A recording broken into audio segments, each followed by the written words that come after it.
ውድ ቤተሰቦቼ እንዴት ናችሁ? ያለው እግዚአብሔር ይመስገን። በያላችሁበት ሰላማችሁ ብዝት ይበልልኝ። አይናለም ነኝ። ዛሬ ደግሞ በአዲስ ቪዲዮ መጥቼላችኋለሁ። አዲስ ዩቲዩብን ላይክ፣ ሼር፣ ሰብስክራይብ እያደረጋችሁ ቪዲዮውን እስከ መጨረሻው እዩት። አብራችሁን ቆዩ። ውድ ቤተሰቦቼ ዛሬ ወደ እናንተ የመጣሁበት ቪዲዮ በእርግጠኝነት ዛሬ የመጣሁበት ቪዲዮ በጣም ቁም ነገር ያስጨብጠናል። እኛስ ብንሆን ምን እናደርጋለን የሚለው ጥያቄ የሚፈጥርብናል። በጣም ዛሬ ይዤው የመጣሁት ቪዲዮ ታሪክ ነው። ማለት ታሪክ ሳይሆን የተደረገ ነገር ነው። ያው ታሪክ እንበለው አይደለ? አንድ ነገር ካለፈ ታሪክ ነው የሚባለው እና በጣም ደስ የሚል ማለት እንደዚህም አለ እንዴ ብዬ እኔ ታሪኩን ስሰማው ተገርም ያለሁ። ምክንያቱም እኔ ኔጌቲቭ ስሰማ ነው የቆየሁትኝ ማለት ነው። እና አዲስ ዩቲዩብን ላይክ፣ ሼር፣ ሰብስክራይብ እያደረጋችሁ በእርግጠኝነት የዛሬው ቪዲዮ እናንተን ይጠቅማችኋል። እኛስ ብንሆን ብላችሁ ራሳችሁን እንድትጠይቁ ያደርጋችኋል። ታሪኩን እስከ መጨረሻው አዳምጡት። ቪዲዮውን እስከ መጨረሻው በማየት ላይክ፣ ሼር፣ ሰብስክራይብ አድርጉኝ ወገን። በእናታችሁ ላይክ፣ ሼር፣ ሰብስክራይብ እያደረጋችሁ ቻናሉን አበረታቱት። አዲስ ዩቲዩብ ስለሆነ ምንም እይታ የለውም። ምንም አይነት እየተንቀሳቀሰ አይደለም። ቢያንስ ትንሽ ተስፋ የሚያሰጥ ነገር የሆነ እያያችሁት ላይክ ብታደርጉት ወደ ሌሎች ሰዎች የመድረስ አቅም ይኖረዋል። ላይክ አድርጉት። ቪዲዮውን እስከ መጨረሻ አዩልኝ፣ አበረታቱኝ። የዛሬው ቪዲዮ ምን መሰላችሁ? ወደ ቪዲዮ ልግባ ማለት ነው። የዛሬው ቪዲዮ ማዳምና ሸቃሊት ናቸው። እውነት ለመናገር እንደዚህ አለ እንዴ? ሌላ ታሪክ ሰምቼ ስለማላቅ እንደዚህም አለ እንዴ ያስብለውኛል። ማዳም እንደዚህ አይነት ማዳምም አለ ወይ? በእርግጠኝነት እኮ ይኖራል። ማለት ያው ጥሩ ካለ መጥፎም ሰው ይኖራል አለ አይደለ? መቼም መጥፎ ብቻ አይደለም። እኛ ሰዎች ጥሩም ሰው አለ። እኛ ክፉ ብንሆን ጥሩ ሰው ደግሞ ይኖራልና በጣም ተገርሜበታለሁ። እና ውድ ቤተሰቦቼ ታሪኩ ከምን መሰላችሁ የሚጀምር? አንዲት ማዳም አልኩኝ፣ አንዲት የማዳም ቅመም አንድ ወንድ ትተዋወቃለች። በደንብ አዳምጡኝ ውዶችዬ። እና አንድ ወንድ ትተዋወቃለች። እሷ አረብ ሀገር ነው የምትሰራው። ማዳም ኩሽና ነው ያለችው። እሱ ደግሞ ኢትዮጵያ ነው ያለው፣ ወንዱ ማለት ነው፣ ጓደኛዋ። እና ይተዋወቃሉ፣ ይደዋወላሉ፣ ይጻጻፋሉ፣ እወድሃለሁ ይባባላሉ። እንደዛ እያሉ ይቀጥላሉ ማለት ነው። ሸቃሊት ደግሞ ወይም የማዳም ቅመም ደግሞ እዚህ ያለች አረብ ሀገር ትሰራለች። ያወራሉ፣ ቴክስት ይጻጻፋሉ፣ ፎቶ ይላላካሉ፣ ሁሉ ነገር ይደራረጋሉ። ያው እወድሃለሁ፣ እወድሻለሁ የሚባል ቦይስም ይኖራል፣ ጽሁፍም ይጻጻፋሉ ማለት ነው። ይለዋወጣሉ፣ ልክ ፍቅረኛ እንደሚያደርገው ማለት ነው። ፍቅረኛሞች እንደሚደራረጉት ነገር ይደራረጋሉ ማለት ነው። እና እዚህ ያለችዋ የማዳም ቅመም ወይም የኔ ቢጤ ጓደኛ አለቻት። የምታምናት ጓደኛ፣ የምትወዳት ጓደኛ፣ ሁሉን ነገር የምትነግራት ጓደኛ አለቻት። እና እንደዛ እያሉ ቦይፍሬንድ ትይዛለች ማለት ነው የማዳም ቅመም።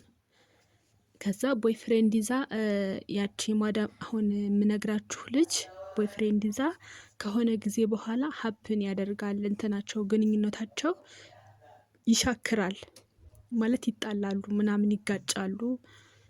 ከዛ ያው መጀመሪያ እንደዛ ከተጣሉ በኋላ መጀመሪያ የተላላኩት ፎቶ፣ የተላላኩት ቦይስ፣ የተላላኩት የጽሁፍ መልእክት፣ ሁሉም ነገር ሰውየው እጅ ላይ ይቀራል ማለት ነው። ስልኩ ላይ፣ እሷም ላይ እሱም ላይ ይቀራል ማለት ነው። ያው በእርግጠኝነት አብዛኞቻችሁ ላይ እንደሚፈጠረው አይነት ነገር ማለት ነው። ከዛ እንደዛ እየተደራረጉ ያው ተጣልተው ግንኙነታቸው ይቋረጣል። እና የማዳም ቅመም ምንድነው የምታደርገው? ትንሽ ቆይታ ሌላ ወንድ ትተዋወቃለች። ሌላ ወንድ የምትተዋወቀው ያ ልጅ የት ነው ያለው? አሜሪካ ነው ያለው። ከዛ ይወዳታል። በጣም ይዋደዳሉ። በጣም ብዙ ያወራሉ። ከዛ ግን በመሀል አሁን አዲሱ ፍቅረኛዋ ማለት ነው አሜሪካ ያለው በመሀል ግንኙነት ጀምረሻል ወይ? ከሌላ ወንድ ታወሪ ነበር ወይ? ፍቅረኛ ነበረሽ ወይ ከዚህ በፊት ምናምን እያለ በመሀል ጥያቄ ያቀርብላታል። እሷ ደግሞ መናገር አልፈለገችም። ያለፈ ታሪኳን ተዋሸዋለች። ምንድነው የምትለው? እኔ ምንም አይነት ወንድ አላቅም ካንተ ውጪ፣ አንተ ብቻ ነህ። ካንተ ውጪ ሌላ ወንድ አላቅም፣ ምንም ወደኋላ ሌላ ታሪክ የለኝም ትለዋለች። ከዛ ያ ጥያቄ ይደጋገምባታል በልጅቷ ማለት ነው። ደጋግሞ የሚጠይቃት ጓደኛ የለሽም ወይ ከዚህ በፊት ምናምን ይላታል። እሷ ደግሞ መመለስም አልፈለገችም ወደኋላ። አዎ የመጀመሪያ ነህ አንተ ትለዋለች።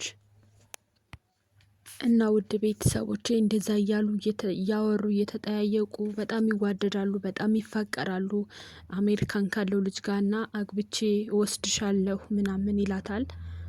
አሜሪካ ያለው ጓደኛዋ ማለት ነው። እኔ አግብቼ እወስድሻለሁ ምናምን ይላታል። በጣም ይዋደዳሉ። እሱም ይወዳታል፣ እሷም ትወደዋለች። ከዛ በምንድነው የተፈጠረው? ከዛ በኋላ ጓደኛ አለቻት ብያችኋለሁ፣ የሴት ጓደኛ። ከዛ እንዴት እንደሆነ አላቅም። ማለት ያው እንግዲህ ጓደኛዋ ሰጥታው ነው ብዬ ነው የማስበው። የድሮ የተጣላው ምንም የማያደርግላት የተጣላት ፍቅረኛዋ ደውሎ እንኳን ደስ ያለሽ ፍቅረኛ ይዘሻል አሉ፣ አሜሪካ ሊወስድሽ ነው ምናምን እንኳን ደስ ያለሽ ብሎ ይጠይቃታል ማለት ነው። ከዛ ምንድነው ሚላት? ከዛ በኋላ ጓደኛ የድሮ የተዋት ጓደኛዋ ማለት ነው፣ የድሮ ፍቅረኛዋ ምን ይላታል ደውሎ፣ ይሄን ያክል ብር ካላመጣሽ ለአሁንሽ ጓደኛሽ ፎቶም ቦይስም እልክለታለሁ፣ ይሄን ያክል ብር ካላመጣሽ ይላታል። ከዛ ይቺ ደግሞ ላክለት ከፈለክ፣ ግን ልሂድበት ተወኝ፣ አትንገረው፣ ምንም ጓደኛ እንደሌለኝና ከዚህ በፊት ጓደኛ እንደማላቅ ነው የአርጌ ነው የቀረኩት እና አትንገረው፣ ልሂድበት፣ ላግበው፣ ላግኘው፣ ልሂድ ትለዋለች። በፍጹም አልሰማሽም፣ ይሄን ያክል ብር ካላመጣሽ ይላታል። እሺ ንገረው፣ እሱን ማግኘት ከቻልክ ንገረው፣ ግን ወቅ ምንም ጓደኛ እንደሌለኝና ከዚህ በፊት ምንም እንዳልጀመርኩ አድርጌ ስለቀረብኩት አንተ ይሄንን ከነገርከው ከሱ ጋር እስከ መጨረሻው ለያያለሁ፣ እባክህ አትንገረው ትለዋለች። እሱ ምንም ሳያቅማማ ለሱ ይነግረዋል ማለት ነው። ከዛ ውድ ቤተሰቦች ምንድነው የሚሆነው? እሱ ከነገረው በኋላ ለሷ ደውሎ ባለሽበት ሰላም ሁኚ፣ ደህና ሁኚ፣ መልካም ህይወት፣ ጥሩ ነገር ወደፊት ይግጠምሽ፣ እኔና አንቺ እዚህ ጋር እናበቃለን ብሎ ተናዶባት ስልኩን ይዘጋዋል ማለት ነው። እና ልጅቷ በጣም ትናደዳለች፣ ትበሳጫለች፣ ምን ትላለች፣ በቃ ተናደደች ምናምን ተወቹ። ያው አለፈ ማለት ነው ያም። ከዛ ከጊዜ በኋላ ማዳም ምን ታደርጋለች? አሜሪካን ትሄዳለች። አሜሪካን ስትሄድ እንደ ማንኛውም ሰራተኛ አብረሽኝ ትሄጃለሽ፣ ወስድሻለሁ ትላታለች ማለት ነው። ከዛ እሺ ብላ እንደ ማንኛውም ሰራተኛ ትሄዳለች አሜሪካ።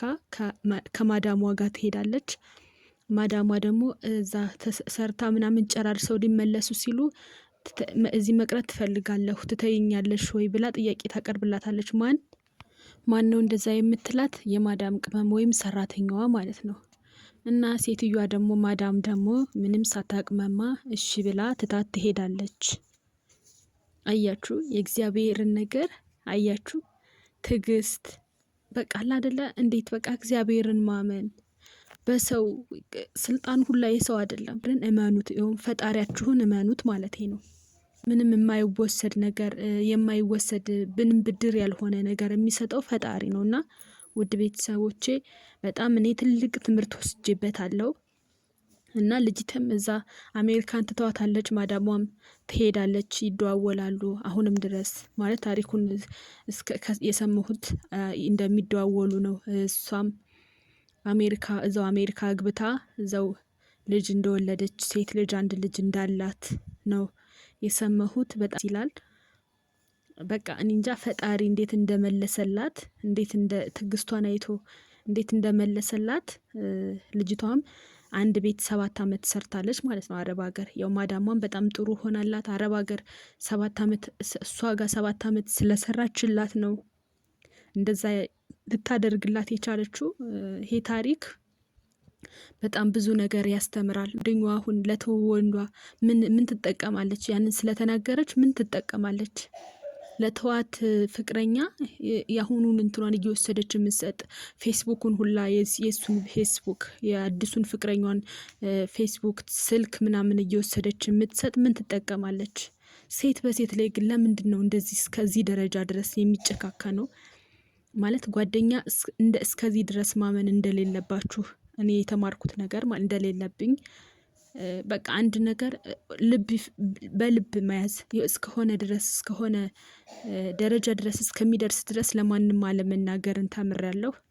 ሁለተኛ ደግሞ ወንድ ልጅን አለማመን ማለት በእርግጣው ፍቅር ሰው ሴት ልጅ ፍቅር ሲይዛት የማትሆነው ነገር የለምና ወንድ ልጅ በቃ እስከ መጨረሻው አለማመን ምንም ቢሆን እኮ እናት አይደለም ወይም አባት አይደለም ስጋ አይደለም ከተለየሽ በኋላ ባዳ ነው መለየት እንዳለ አስቢ።